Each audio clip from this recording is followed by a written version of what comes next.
नमस्कार विद्यार्थियों, आप सभी का आपके अपने YouTube चैनल आरपीएससी विद नवीन सैनी में स्वागत है। हम पढ़ रहे थे नदियाँ और नदियाँ में आज हम पढ़ेंगे चंबल नदी। ठीक है, चंबल नदी को शुरू करते हैं। तो चंबल नदी का जो पुराना नाम है, प्राचीन नाम है, वो है चर्मणवती। क्या नाम है इसका? चर्मणवती। और इसे कामधेनु भी कहते हैं और इसे नित्यवाही नदी भी कहा जाता है। इसका उद्गम जनापहाव की पहाड़ियाँ एमपी से होता है। ठीक है, और ये महू में है, इंदौर एमपी। ठीक है, और इस नदी की जो कुल लंबाई है वो 965 किलोमीटर है, बट राजस्थान में इसकी जो लंबाई है वो 135 किलोमीटर है। ठीक है, अब देखो ये कहाँ से शुरू होती है। ये जनापाव की पहाड़ियाँ जो एमपी में है, यहाँ से ये शुरू होती है। उसके बाद में एमपी में ही इसके जो शिप्रा नदी मिलती है इसमें आके। इसके बाद चौरासीगढ़ चित्तौड़ में ये राजस्थान में प्रवेश करती है और बाद में बामनी नदी इससे बूंदी में मिलती है, कुराल इसमें कोटा में मिलती है और बनास और सीप नदी से सवाई माधोपुर में मिलती है। काली सिंध की जो सहायक नदियां हैं, आहू है सुसनेर एमपी से निकलती है, काली सिंध बागली एमपी से, और परवन है वो मालवा एमपी से। तो इन तीनों का जो संगम होके वो मिलता है, वो भी सवाई माधोपुर में। पार्वती नदी जो कि सीहोर एमपी से निकलती है, वो भी इसमें आके मिलती है सवाई माधोपुर में। ठीक है, उसके बाद में ये करौली, धौलपुर आदि जिलों में बहती हुई आगे जाकर किस में मिल जाती है? यमुना में। ठीक है, तो देखो कहाँ कहाँ बहेगी। चौरासीगढ़, चित्तौड़गढ़, बूंदी, कोटा, सवाई माधोपुर, करौली, धौलपुर। तो 3 और 3 6 जिलों में बहती हुई जाती है। ठीक है, अब देखो दक्षिण से उत्तर की ओर चंबल में मिलने वाली नदियों का सही क्रम कौन सा है कि दक्षिण से उत्तर की ओर। तो दक्षिण से सबसे पहले इसमें कौन सी मिलती है? राजस्थान की बात हो रही है, या आप पूरा ऑल ओवर बात करो तो देखो दक्षिण से उत्तर ऐसे हो जाएगा, ये ऐसे दक्षिण से उत्तर है। ठीक है, तो अब इसमें क्या होगी? देखो सबसे पहले ये शिप्रा मिलती है, फिर बामनी, फिर कुराल, ऐसे मिलेगी। तो देखो शिप्रा, बामनी, कुराल के बाद में ये काली सिंध। ठीक है, क्यों? क्योंकि ये कुराल यहाँ तक आ गई, उसके बाद में काली सिंध, उसके बाद में ये सीप वगैरह आ जाएगी। कुराल, काली सिंध के बाद में बनास और सीप, और फिर मिलती है इसमें पार्वती नदी। ठीक है, और पूछ ले आपसे कि पूर्व से पश्चिम बंगाल की सहायक नदियों का क्रम कौन सा है। तो पूर्व से पश्चिम, तो इसको एक बार थोड़ा सा साफ करता हूँ मैं। ये अब देखो इसमें ये से इधर से ले अपन पूर्व और इधर चले पश्चिम की ओर, तो इसका क्रम क्या होगा? तो इसमें सबसे पहले किसको मिला देंगे? पार्वती को। फिर ये सीप, बनास, काली सिंध, कुराल, बामनी, ऐसे चलते जाएगा। ठीक है, तो इसमें है पार्वती के बाद में काली सिंध के बाद में शिप्रा के बाद में बामनी, कुराल, बनास, ये नदियाँ आएगी। ठीक है, अब देखो आगे पूर्व से पश्चिम राजस्थान की नदियों का क्रम, मतलब शिप्रा वगैरह को उनको छोड़ना है, तो उन नदियों का क्रम कौन सा है? पार्वती के बाद परवन के बाद में काली सिंध, आहू, चंबल, बामनी, कुराल, बनास। ये आप देख लेना मैप बना के, एकदम करेक्ट बैठेगा। ठीक है, अब आते हैं महत्वपूर्ण बिंदु। तो चंबल है वो राजस्थान की सबसे लंबी नदी है और सर्वाधिक सतही जल है वो भी चंबल नदी का है। ठीक है, और इसमें देखो चंबल नदी है वो जैसे मैदानी भागों से निकलती है, तो वहाँ पर जल के कारण क्या होता है? जल के कारण अपर्दन होता है, अर्थात मिट्टी में कटाव आ जाता है पानी से। तो वहाँ पर क्या बनते हैं? गहरे गहरे खड्डे बनते हैं, गुफानुमा। ठीक है, तो उन्हें क्या कहते हैं? बीहड़ भूमि कहते हैं, बीहड़ भूमि। ठीक है, तो इन बीहड़ में रहते हैं डाकू। आपने सुना भी होगा चंबल के डाकू बहुत फेमस होते हैं। तो ये बीहड़ भूमि, इसे उत्खात स्थलाकृति भी कहते हैं, अवनलिक अपर्दन भी कहा जाता है। जो ये कटाव से ये गड्ढे वगैरह बनते हैं इसे। अब है परियोजना। तो परियोजना कौन सी है? चंबल नदी घाटी परियोजना चंबल नदी पर है। ठीक है, और इसमें राजस्थान और एमपी की 50% हिस्सेदारी है। और चंबल नदी घाटी परियोजना से 193 मेगावाट बिजली राजस्थान को मिलती है और 193 मेगावाट बिजली ही एमपी को मिलती है।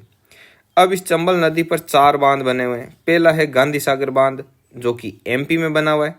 एमपी में भी कहाँ पर? एमपी मंदसौर में, और यहाँ से 115 मेगावाट बिजली उत्पन्न होती है।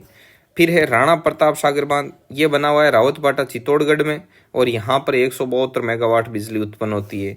उसके बाद में जवाहर सागर है, वो बोराबास कोटा में बना हुआ है, और यहाँ पर 99 मेगावाट बिजली उत्पन्न होती है। और एक बना हुआ है इसके बाद चौथा बांध कोटा बैराज कोटा में बना हुआ है, और ये सिर्फ पेयजल और सिंचाई परियोजना में ही इसका जल काम आता है, मतलब अर्थात विद्युत उत्पादन यहाँ पर नहीं किया जाता, तो ये चीज आ गई। अब देखो इसके आगे, इसके कोटा बैराज से 5 जिले लाभान्वित है, अर्थात मतलब इसके पानी से 5 जिलों को लाभ मिलता है। तो वो कौन कौन से? बूंदी, कोटा, सवाई माधोपुर, बारां और करौली। अब ये है नहरें। तो कोटा बैराज से 3 नहरें निकाली गई है सिंचाई और पेयजल के लिए। पहली है चंबल नहर जो कि बूंदी को लाभान्वित करती है। दूसरी है इंदिरा गांधी लिफ्ट नहर, तो ये सवाई माधोपुर और करौली को लाभान्वित करती है। और एक अन्य जो 8 लिफ्ट नहरें हैं, ठीक है, तो अन्य जो लिफ्ट नहर है ये कोटा और बारां को क्या करती है? लाभान्वित करती है। आगे बात समझ में। अब देखो अपने टोटल राजस्थान में कितनी है ये नहरें वगैरह, तो इसमें देखो 8 राजस्थान में है और 6 एमपी में, टोटल 14 है। अब देखो राहू घाट परियोजना, राहू घाट परियोजना चंबल नदी पर है और इससे लाभान्वित जिला है राहू घाट परियोजना से करौली। और ये राजस्थान और एमपी की इसमें 50-50% हिस्सेदारी है। राहू घाट परियोजना से 79 मेगावाट राजस्थान को और 79 मेगावाट एमपी को मिलती है। टोटल 158 मेगावाट बिजली का उत्पादन यहाँ पर किया जाता है। इसके बाद में है पार्वती नदी। अब देखो इनकी सहायक नदियों को हम डिटेल से पढ़ेंगे, ठीक है। तो पार्वती नदी है वो राजस्थान और एमपी की 2 बार सीमा निर्धारित करती है। ये इंपॉर्टेंट फैक्ट है। और इसका उद्गम है वो एमपी के सीहोर क्षेत्र से होता है, ठीक है। और राजस्थान में बारां के करियाहाट के निकट ये कहाँ प्रवेश करती है? राजस्थान में प्रवेश करती है ये नदी करियाहाट। और करियाहाट जगह कहाँ पर है? बारां में, ठीक है। यहाँ से राजस्थान में प्रवेश करती है पार्वती नदी। इसके बाद में काली सिंध नदी। तो काली सिंध नदी है वो देवास एमपी का एक गांव है बागली गांव। उस बागली गांव से ये क्या होती है? निकलती है। बागली गांव की पहाड़ियों से निकलकर झालावाड़ में ये रायपुर के निकट बिंदा गांव में क्या करती है? प्रवेश करती है। और कोटा के नानेरा गांव के समीप ये चंबल में मिल जाती है, ठीक है। और काली सिंध तथा आऊ नदी के संगम पर ही कौन सा दुर्ग बना हुआ है? गागरोन दुर्ग बना हुआ है। गागरोन दुर्ग कौन सा? झालावाड़ वाला, ठीक है। पता चल गया। तो इस फैक्ट को भी आप ध्यान में रखना। पहले जो देखो ये ऊपर बनाया हुआ है ये वाला चित्र, कौन सा? नदियों वाला, ये बनाना है आपको आपकी कॉपी में। और फिर उसके बाद में नोट्स लिखना और बाद में इन नोट्स को और इस चित्र को देखते हुए पढ़ना, आपको सब समझ में आ जाएगा, ठीक है।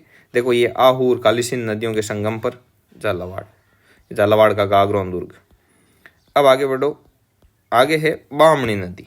तो बामनी नदी है वो राजस्थान की ओर से चंबल में सबसे पहले मिलने वाली नदी है। अब देख लो इस चित्र में राजस्थान की ओर से चंबल में, तो देखो जैसे सिप्रा नदी एमपी में मिल जाती है इसमें, और उसके बाद चौरासीगढ़ चित्तौड़गढ़ में ये राजस्थान में प्रवेश करती है। तो इससे जस्ट आगे निकलती सबसे पहले बामनी नदी तो प्रवेश करती है इसमें। तो ये चीज है। तो राजस्थान की ओर से चंबल में सबसे पहले मिलने वाली नदी बामनी तथा चंबल नदी के किनारे भैंसरोडगढ़ दुर्ग स्थित है। तो इसको भी ध्यान में रखना कि बामनी नदी और चंबल नदी के किनारे पर कौन सा दुर्ग स्थित है? भैंसरोडगढ़ दुर्ग स्थित है। और इस बामनी नदी का उद्गम होता है हरिपुरा की पहाड़ियां चित्तौड़गढ़ में। इसके बाद में आती है आहू नदी। तो आहू नदी है वो सुसनेर एमपी से निकलती है और झालावाड़ के नंदपुर के समीप ये क्या करती है? राजस्थान में प्रवेश करती है और गागरोन में आकर ये काली सिंध में मिल जाती है। और जो काली सिंध में मिलती है तो इन्हीं आहू और काली सिंध नदियों के किनारे क्या बना हुआ है आपका? जो आपका ये झालावाड़ का दुर्ग, ये सॉरी एक मिनट रुकना, ये रहा काली सिंध और आहू। तो ये काली सिंध और आहू नदी के संगम पर ही क्या बना हुआ है? गागरोन दुर्ग बना हुआ है। कहाँ पर? गागरोन में। और गागरोन कहाँ है? झालावाड़, ठीक है। इसके बाद में कुन्नू या कुनौर, ये इस नदी का जो उद्गम है वो भी होता है गुना। गुना है ये एमपी में है और बारां के मुसेरी गांव में ये प्रवेश करती है अपने राजस्थान में। और बारां से पुणे एमपी में बहती है, वापस जाती है एमपी में और फिर बहकर वापस करौली में मिल जाती है। करौली की सीमा पर चंबल में आकर मिल जाती है। इसके बाद में आती है कुराल। कुराल ऊपरमाल के पठार से मतलब कि उद्भव होता है इसका, और फिर ये बूंदी और बूंदी में आकर ये मिल जाती है चंबल में। मेज भीलवाड़ा मांडलगढ़ से निकलती है और बूंदी में आकर मिल जाती है चंबल में। ये नेवज या निमाज ये एमपी के राजगढ़ से निकलती है, फिर झालावाड़ के कोल्लू खेड़ी स्थान से ये राजस्थान में प्रवेश करती है, फिर आगे आकर ये मिल जाती है परवन में। अब देखो महत्वपूर्ण बिंदु कौन कौन से हैं, ये देखो कि जल की उपयोगिता की दृष्टि से राजस्थान की नदियों का सही क्रम है। जल की उपयोगिता देखो, चंबल नदी का उपयोग में ज्यादा किसका था? चंबल का, फिर बनास का, फिर माई का, फिर साबरमती का और फिर लूनी का। अब सतही जल की मात्रा, तो सबसे ज़्यादा सतही जल है चंबल में, फिर बनास में, फिर माही में, फिर लूणी में, फिर साबरमती में। अब देखो इनका याद रह जाएगा कि उपयोगिता की दृष्टि से याद कर लेना।